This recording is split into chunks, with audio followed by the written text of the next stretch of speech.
என்ன இது கப்பல் உட்காந்துருக்கேன் வந்து இல்லை அருண், இது யூடியூப்போ ஃபேஸ்புக்கோ டிக்டாக்கோ என்னத்தை திறந்தாலும் சனீஸ்வர மாற்றம் உங்களோட ராசிக்கு சரியான மோசமாக இருக்க போதாம். இந்த வருஷம் தொடங்கினதுலேருந்தே அப்படி தான் கிடக்குது. அதுதான் யோசிக்கிறேன், பேசாமல் சனிக்கிழமையில விரதமாக இருந்தால் என்னன்னு யோசிக்கிறேன். சனிக்கிழமை விரதமோ? எனக்கு இங்கே பாரு, எனக்கு 7 நாள் மச்சம் வேணும். எனக்கு மச்சம் இல்லாம நான் சாப்பிட மாட்டேன். விரதம் பிடிக்கலாம், நீ பிடிச்சிக்கோ. தயவு செய்து மற்றது இன்னொன்று யோசிச்சுக்கோ. என்ன மாதிரி வீட்டுல இந்த பொம்பளைனால கொடூரமான கொடுமையில அனுபவிக்கிற ஆம்பளைகளுக்கு சனி பகவான் ஒன்றும் செய்ய மாட்டேன். என்ன ஒன்று கொண்டு சம்மந்தம் இல்லாம கதைக்கிறீங்க?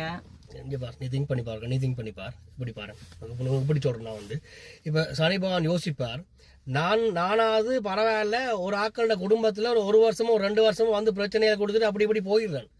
இந்த பெரிய ஒரு 15 வருஷமா ஒரு என்னை விட ஒரு கொடூரமான கிரகத்தோட குடும்பம் நடத்தி கொண்டிருக்கிறான்.